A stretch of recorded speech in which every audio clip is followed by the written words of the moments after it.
Good afternoon, ladies and germs, and welcome back to the Big Dogs channel. As you can see, we got a special guest today, Mr. Nicholas, an E-Town Get-Downer, a fellow Big Dog, and most importantly, the reigning champ of the E-Town Get-Down Round 7 Fantasy Football League. Today, what we're going to do is get a little mock draft action going. So, we have this board from Fantasy Jocks. I did the unboxing video. You guys didn't get to see the board, so here's what it looks like up in full display. All you need is a little bit of tape, and you're good to go. Also, we didn't get to look at the belt, so check that out. That shit's straight fire. Out the dragon's mouth. That's beautiful. Get one of them for your league. It's 150 bucks. Have everyone throw in 10 to 15 bucks, and boom, you got that bad boy for 10 years. Like a WWE belt. Speaking of which, it's beautiful. Yeah. Throw a like if you like his shirt. Anyways, yes, so what we're going to do today is go through the first 2 rounds since you guys showed us so much love on the video last year. We want to hit it up again this year. We have 10 teams. We're going to go every other. So I'll take 1, 3, 5, 7, 9. You get the point. And it's 0.5 PPR. Besides that, no special rules or anything like that. Quarterbacks 4 points for a passing touchdown. 10 points for rushing yards or receiving yards, 6 points for touchdown, and I think that is all. So, without further ado, let's get this bitch started.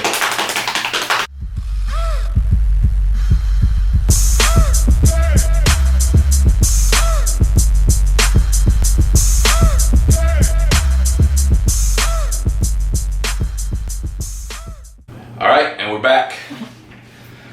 First up on the clock is Ndamukong Suh, and we're gonna go with the popular pick this year. Everyone's favorite wide receiver in Pittsburgh, Marcus Wheaton. I fucking hate that guy. He's so bad. No. So we're gonna go, obviously, number 1, Mr. Antonio Brown. Coming off back-to-back years as the number 1 wide receiver in fantasy. I'm expecting Big Ben to stay healthy this year. If he could do so, I could see Antonio Brown absolutely smashing records this year. He's put up, I think he's averaged over 1,600 receiving yards, 10 touchdowns over the last 3 years, and it's increased every single year. So expect big things again. Safest number 1 overall pick, probably in fantasy history. Wow, that's a bold statement. Number 2. Well, number 2, I will stay with my beloved New York Giants, and I'm going to take Mr. Odell Beckham Jr. I apologize. You can't disturb me. Alright, well, the guy I'll show you the board after.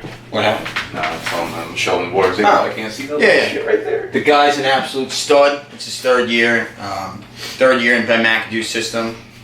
After Ben McAdoo was undeservingly promoted to the head coaching position. You don't like that? No, I still think Coughlin, offense was going to I think Coughlin should still be the coach. But his first 2 seasons, over 10 touchdowns, 1,300 yards both years. Now with the addition of Sterling Shepard, he should get less defenders on him, and he's going to blow up even more.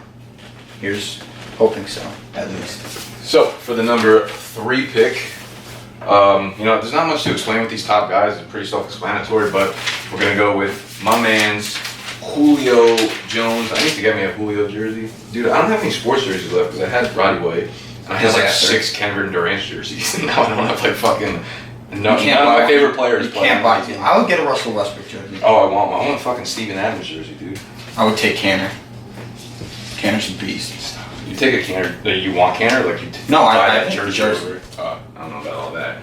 I'm pretty confident in it. So, number 3 pick, we're going Julio, the God, Jones. Last year, he had the most receiving yards in the NFL of any wide receiver. And what's interesting about Julio is there's actually a lot of room for progression because out of all the top 12 wide receivers in fantasy last year, he actually had the lowest touchdown total with 8. Everyone in that top 12 had more than he did. So, that being said, the Falcons were a fucking mess in the red zone last year. I'd expect Matt Ryan to have somewhat of a bounce back year in terms of touchdowns. It was like his lowest total since, I think, like 09. So I would say that's probably the exception, not the rule, what happened last year in Atlanta. And they really did not throw the ball deep to Julio at all. So I think that's something that they're going to be targeting a lot more this year because that's got to be the best part of their offense. So I think Julio has plenty of room to grow, even at such a high level that he played last year. So number 3, Julio. And number 4. Who texted me?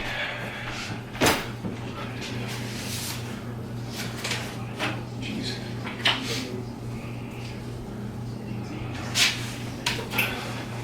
Number 4 is AJ Green. Number 4 for the horse. He has week 9 bye. If anybody cared. AJ Green, number 4. AJ Green, number 4. I think he's going to explode this year. The Bengals lost Sanu to, didn't he go to Atlanta? Sanu's in Atlanta. Sanu and Marvin Jones in Detroit. So it's going to be more open for him. And I think Andy Dalton is really, I think he's got something to prove. And I think he's going to have a big year. And I think all the targets are going AJ's way. Obviously, I'm a little biased towards Dalton, as you can tell by the hair. But I think he's got a chip on his shoulder. And I think Green benefits, and I think he's a safe bet at number 4. Yeah, especially with Eifert possibly on the shelf. Yeah. He's going to get targets galore. Yeah, it's going to be ridiculous. So, I mean, people are probably going to question that number 4 pick, but I think outside of this top tier, those 3 wide receivers, yeah, I think he's those 3 are in a league of their own. I think he's right outside of it. Yeah. So for number 5, we're going to switch it up a bit, and we're going to take our first ball carrier, if I even consider him that. Mr. David Johnstein.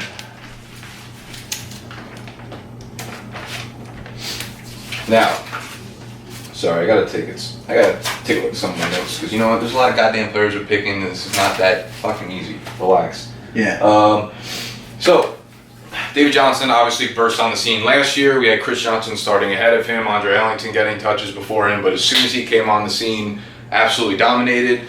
He averaged the most fantasy points per touch last year in the entire NFL. From weeks 10 to 17, he was the number 1 PPR back, averaging I think 21 or 22 touches over that span. So that's something you could definitely see going straight into this year. He's an incredible receiving back, incredible on the ground, in one of the league's highest scoring offenses. I think they're the 2nd highest offense in the league. So I mean, everything's there on the table for him to absolutely dominate this year.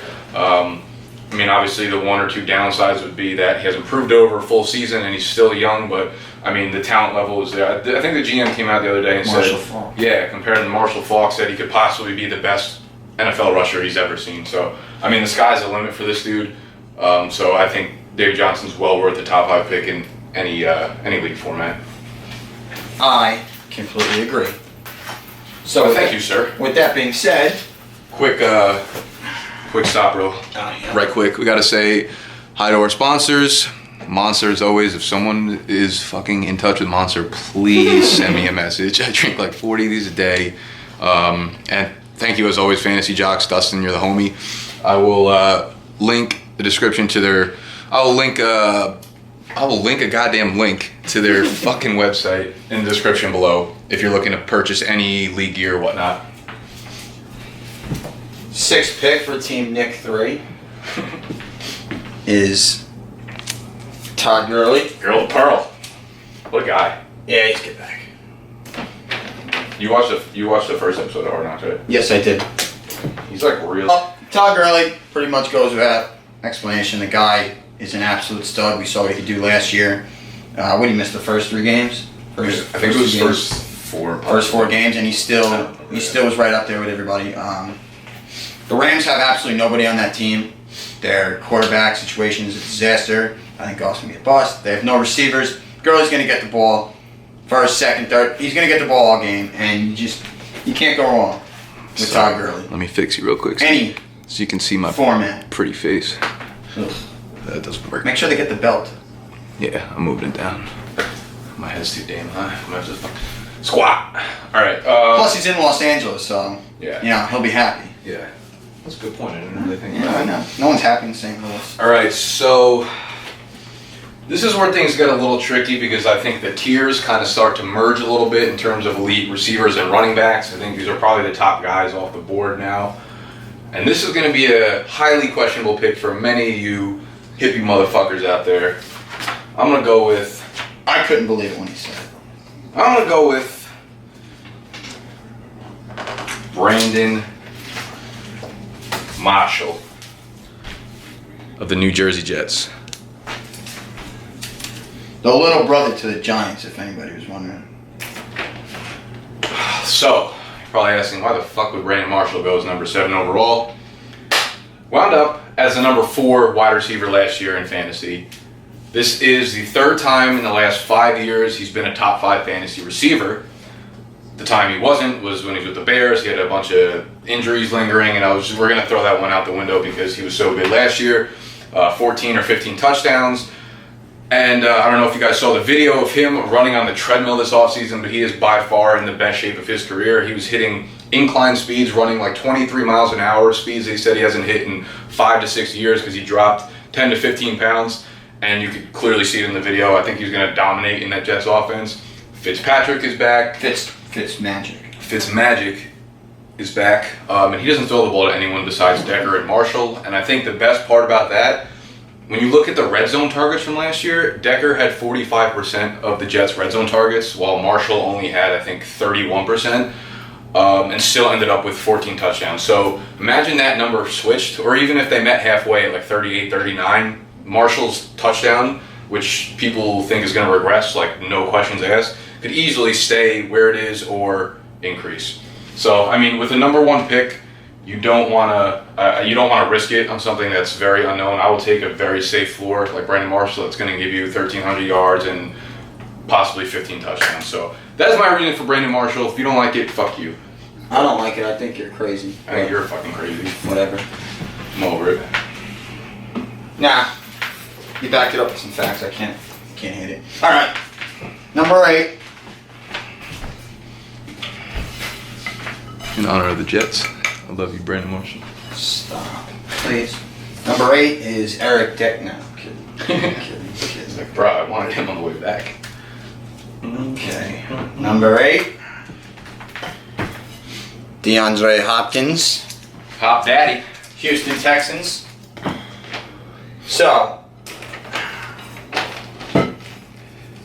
alright, so last year DeAndre really just took the NFL by storm. He was catching balls from, who was there? I don't even know. I think whoever it was. Foster? Aaron Foster? Yeah, Foster might have, I think Watt was in the quarterback a couple times.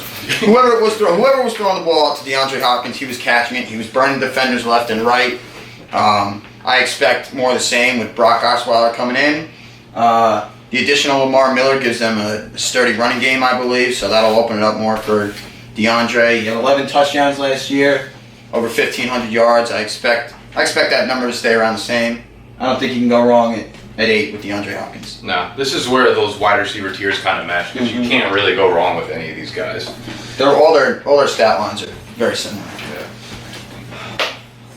So with the number 9 pick, sorry I had to cut that because I totally forgot about it. It's a hot day here. It's a hot day if any of y'all are out in the Northeast. Dude, some girl commented on one of the last videos I put up. She was like, I was like, oh, are there any girls out there that actually watch this shit? She's like, I'm a girl and I'm from New Jersey and your videos remind me of home. That's why I watch it. Probably because I told her that made my day. Probably because my fucking accent sounds like such an asshole. Maybe. Well, I hope you're watching, sweetheart. Yeah. Hey, whoever that was. So Lamar Miller. In the offseason, when I first started looking into players this offseason doing mock drafts, I was like, there's no fucking way I would take Lamar Miller as a first round draft pick. But the more I look at it, the more you just gotta love the position that he's in. He's been a top 10 fantasy running back for the last 2 years, despite barely, getting touches in Miami. Now he's moving over to the Texans, gave him a big fat contract, and nobody in the NFL has ran more rushing plays per game. I think it's at 31 or 32 over the last 2 years than the Texans. They gave this guy the money, they give this guy the starting spot. You know that they want to give him the ball. So he's going to be their goal line guy, he's going to be their receiving back, he's going to be their rushing back. I expect him to easily get 20 to 25 touches a game because that's usually what they do there, You remember Arian Foster? That dude was getting like 25, 30 touches a game. He was a fantasy god. And I expect a lot more from Miller. So, first round, can't hate on it. Love that pick. Now.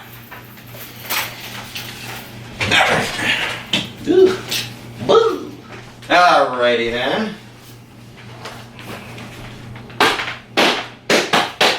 My next pick. Let's go. At 10. Cheer. The guy who was on my bench last year in the fantasy championship. Oh god, it's gonna feel so good when I win this shit this year. Get it off. That's why I can't find Adrian Peterson, because he's not a receiver. You sure? Alrighty. The purple monster, Adrian Peterson. Is it a bit Bill still? I am of the belief that Adrian Peterson is never going to slow down. The guy, Forever? Never, ever, ever. The guy's an absolute machine. Teddy Bridgewater's still coming along, but he's, I think he's all right. But he's still going to see the buttload of carries. He had a great year last year. Didn't look like he was slowing down at all. 2 years ago, when he was done for the year, he looked like he regained his legs, and this year I expect more of the same. Same storyline every year. It really is. He's consistent. Some fantasy asshole says he's too old, and then Adrian Peterson does it again. It's the same storyline last 5 years. He's going to get you your touchdowns. He's going to get the goal line. He's going to get everything. So, at 10, Adrian Peterson, And that, safe as ever. we got another one. Outside of any New York Giant, this man is my favorite player, and for obvious reasons. If you just YouTube Rob Gronkowski Cruz, you'll understand why. The guy is an absolute monster. Oh shit. I need to get some shoes for some fucking... Robert. Think anyone calls him Bob? Or like Robert? You think? I bet you Bill Belichick calls him Robert. Just to fuck with him. I bet you he calls him asshole. Robert, So- yeah, definitely. Like Sitch. You assholes. What are you doing at the Belmont Stakes? So Gronk is in a league of his own when it comes to tight ends. We all know that. We all know Tom Brady is going to miss the first 4 games, but I don't think that's going to slow Gronkowski down. I'm a believer in Jimmy G. I think when quarterbacks start coming in, they always look for that tight end. When you have a tight end like Gronk, you can't go wrong. The guy's uncoverable. Double-digit touchdowns, over 1,000 yards every year. You cannot go wrong with Rob Gronkowski. Mark it down. Stud. Mock it down. Where are you, A-Rob? A-Rob. Alright, so we finally got past the turn. Let me give you a quick look at what the board looks like thus far. I think that's a great idea. You should get the belt in there first. Flip it. Look at it. Cherish it. Oh, I'm so fucking jealous. One day I'll tell you about the story last year. How I made my miraculous run.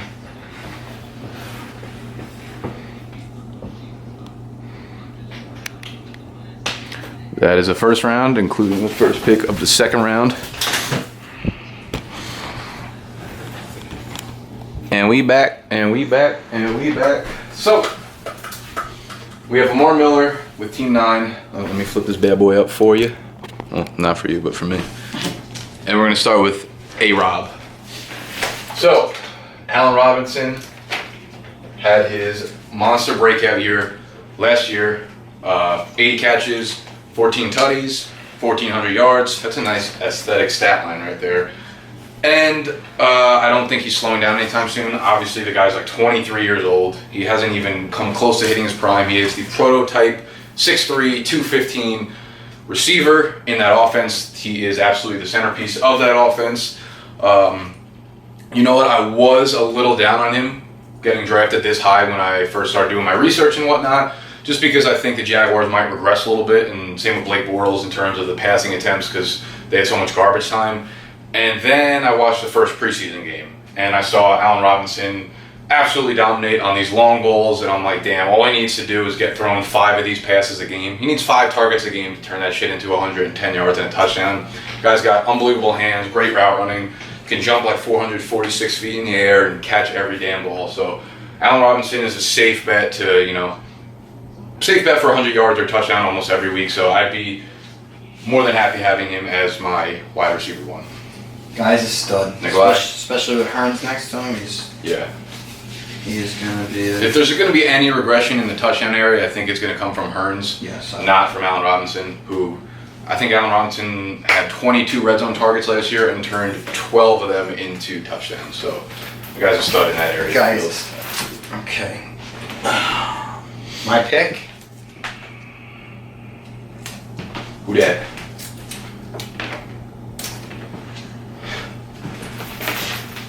Disclaimer, Nick won't talk about any Dallas Cowboys on air. No. I don't really feel like talking about Dez either, to be honest with you. But you know what Dez can do. No one scores more touchdowns than this guy. He's finally back, healthy. Aside from Ezekiel Elliott, he's probably going to be the only dude who touches the ball in this damn offense. Tony Romo's going to have all day to throw him the ball. I mean, you know the storyline with Dez. It doesn't change. He's still young as hell. He's still a prototypical wide receiver in this offense, which should see plenty of drives that get down, to the red zone, and that's where Dez excels. So just throw it up. There ain't much to say here. Just throw it up. Now, on to Team K. I'm not looking at tight ends. Tight ends are done. Get the fuck No one out. else. No one cares about tight ends unless they're Except for wrong. Austin Cooper. All right, with the Jamal.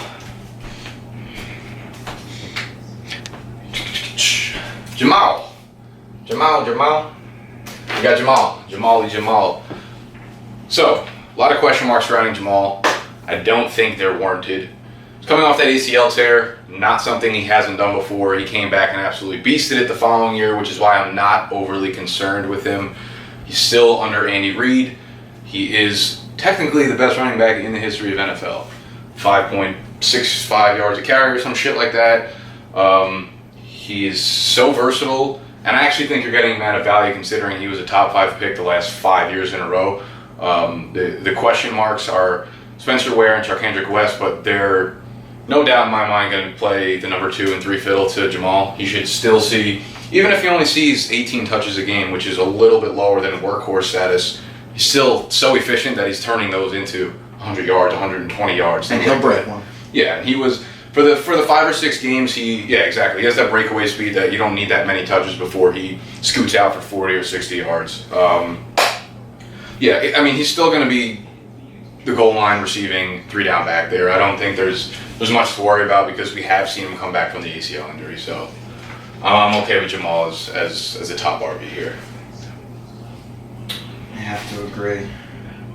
Oh, do you? I have to do this again. I'm sorry. You're going to be talking a little bit more again. I'm sorry. Christ. All right, so we have another Cowboy. Guess who it is? You can't. Jason Witten. The dad runner.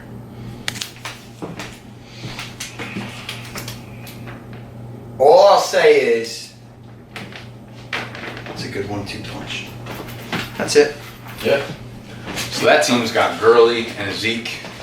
Now Zeke, the only question mark we have here is that we've never seen him do it. Yep. And that's why he's falling to, 15 here? Yeah. I've seen him go in the top 5, top 10 in countless mock drafts that I've been a part of thus far. But, we're smarter than that shit. We're not going to fall for those traps. We like proven results. We like proven results. What is that, like Firestone Slope or some shit like that? So Zeke, obviously the rookie stud running back, number 4 overall pick. They want to get him straight into the workhorse mold. We saw what DeMarco Murray could do in that position for the Cowboys. And that offensive line is, I'm not going to waste my time talking about it because you all know how good it is. So if Zeke can stay upright, stay healthy, he will be playing that 3 down back role. And his upside is the number 1 fantasy player in football. But you never know what could happen to a rookie. You never know. These things tend to play themselves out exactly how you don't expect them to happen. So him not having any proven record is enough for me to let him slide a little bit. But the upside's there. So Zeke. And I gotta go again because he doesn't like fucking Cowboys. Sorry, it was the last one I drafted. All right, another RB. We got 3 in a row now. Now I'm gonna go Elliott's going to get upwards of 300 plus carries too. Touches. Yeah, so he should. The upside is so there. It's just like we said, proven results matter more. Yeah. So, we're going to take it to the East Coast. The New York team that no one knows about, the Buffalo Bills. And LeSean McCoy, the next guy off the board. I've seen him slipping a lot. I think he's a ridiculous value in a lot of the drafts that I've seen so far. He's proven himself that he could be a top 3 fantasy back, so that's the ceiling you have there. I know last year when he was healthy, he came back from his injury week 6, and I think from week 6 up until the last game he got injured, he had either 100 total yards or a touchdown in every single one of those games. So people are going to write him off because of how last year went, but he is the 3-down back there. There's no Carlos Williams to vulture all those fucking goal line carries. I mean, he could be back, but the way all the reports are coming out, Carlos Williams looks like a fat piece of shit, and he's not going to be back anytime soon. So LeSean McCoy is going to get all the looks. He's a great receiving back. And man, we've seen it before out of him. There's no reason why he can't do it again. So he's still young, still has fresh legs. Yeah, and if you're going to say he really dipped and declined in that Eagles offense with Chip Kelly, I mean, look what like DeMarco did last year, and look what happened last year. So, I mean, it's not... I would not put that on McCoy. So when he's healthy, he's an absolute stud. He's an all-world running back. He can do it all. For sure. Also, the signing of Tyrod Taylor, I think, is fucking great for McCoy because the dual threat quarterbacks open up so many lanes for running backs. Yep. Especially in the passing game too. Speaking of all-world running backs, what we got? This guy likes the grass a little too much, but Le'Veon Bell. It's about time. About time is right. Please don't take Le'Veon as like a top 6 or 8 pick. Don't do it. If he has fucking 4 games. 4 games, and that's why he falls so low. We all seen what Le'Veon can do. 2 years ago, he went over 1,300 yards rushing. He caught 83 balls. The guy, when he's healthy and when he's not suspended, doing whatever he's doing, he's a stud. And in that offense with Antonio Brown and Big Ben, he's going to see the ball. He's going to see lanes everywhere. He's a natural, just unbelievable talent at running back. And when you can get him there, after 4 games, he's going to pay big dividends. D'Angelo Williams is great. If you want to pick him up later, he'll be good for the first 4 games, but he's no threat when Le'Veon comes back. He's going to explode. He's fully healthy. He'll be ready to roll. Let me ask you, if you take Le'Veon, what's your strategy on like D'Angelo? Are you looking to get him? I would look. Are you thinking that like 2 picks within like the first 6 or 7 rounds is too much for this? I think it's too much for D'Angelo, only for the simple facts. I really trust Le'Veon this year. I think when he comes back, he's going to be healthy. He's going to have a chip on his shoulder, and he'll be fine. But I would look to get D'Angelo later on for those first 4 games because we saw what he could do last year, and with a little workload, I think he'll be. I think you're gonna have to reach though. You're gonna definitely have to reach for D'Angelo. That's why like I'm staying away from Le'Veon overall, just because if you're missing, it puts you in that tough position. Yeah. Yeah, and you want to get D'Angelo, like you're gonna have to make sure you're the first guy in your league to pick him. So you're gonna have to. And especially there because then you're gonna have to. If you don't bring him, you're gonna have to wait picks. But I just think he's too talented. You can't pass him up there. Yeah, exactly. Definitely a tricky spot. 17 or whatever. Yeah, that's great value there. And we're gonna stick with the fucking yellow theme here. Which is my man's Mark Ingram. Beast. So Ingram was quietly one of the best backs in fantasy football last year. I think he was RB like 6 on a points per game basis. That offense is. That's pretty much where my first 2 picks look like. Alright, so I don't know where that camera cut off, so I'm just going to jump back in awkwardly. I put Mark Ingram on the board. I don't know if you guys saw that or not. If you didn't, he's right there. He went after Le'Veon Bell. So Mark Ingram last year was a huge piece of the Saints offense, which only gets better this year now with Fleener and rookie Michael Thomas. So those goal line opportunities will still be there. I know he got stuffed a bunch of times, so I think his ceiling is even way higher. Like he could have scored 3 or 4 more rushing touchdowns in that offense. I know last year he played, I think, 12 games, and there was only 1 game where he didn't go over 95 total yards or have a touchdown. So he is like as consistent as it gets in terms of running backs, and I'm a huge fan in the Saints offense this year.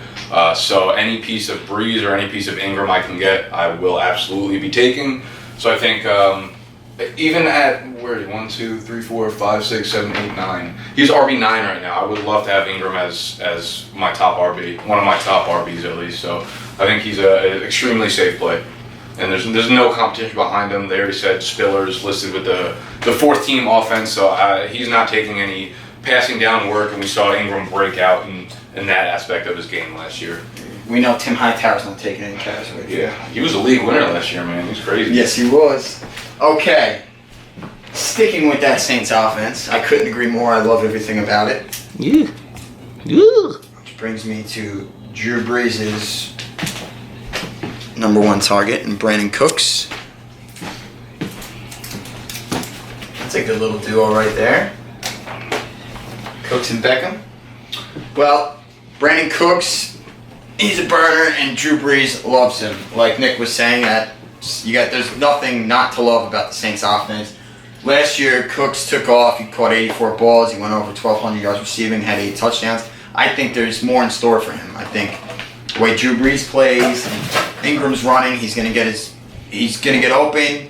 Brees is obviously a fantastic quarterback. He's gonna find him. I think those numbers just go up. There's really not much not to love about Brandon Cooks when he's after 5 running backs in a row in that Saints offense. Look for Cooks to do some good things. He's a good player. Exactly what he said. When I said he's the #1 receiver there. Who'd they just bring in too? Michael Thomas. Well, they drafted him. Mike drafted Michael Thomas. Flainer. Yeah. Big old Willie Snead still there, right? Big old Willis Snead. All right, so with the 20th and final pick in our 2-round mock draft, Mr. Irrelevant of this video. I guess so. It's the only time Alshon Jeffrey has been Mr. Irrelevant, but No, I disagree.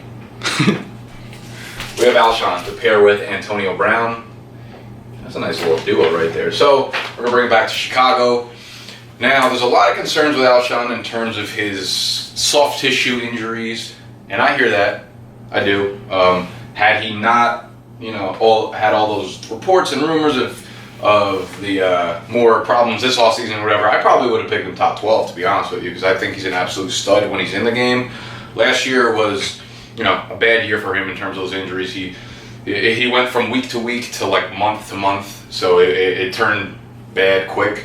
But if you look at the 2 seasons prior to that, he played 16 games in both of those. So he's certainly capable of playing the full season, and when he is playing, he's an absolute monster.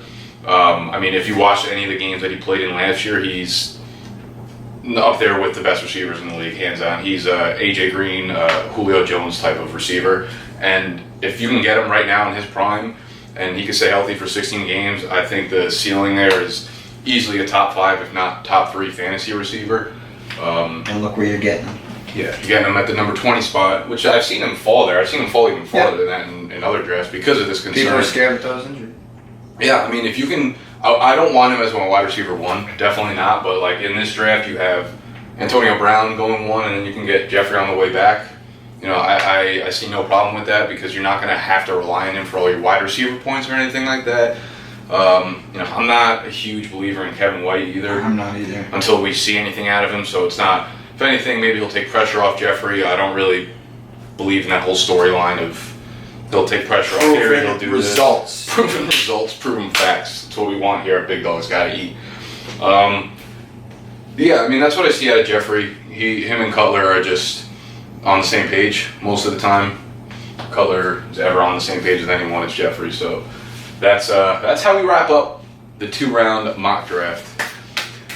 And hopefully we will be filling out this board eventually as the summer progresses and as we see more preseason games. The ADPs of players is going to swap dramatically, and we will be updating this bad boy. I realize that my fucking mirror is behind this, so I'm going to have to figure out like how I take this tape off and whatnot, but maybe I'll just leave it until like fucking October. Yeah, that's a good idea. Yeah. I tell you what.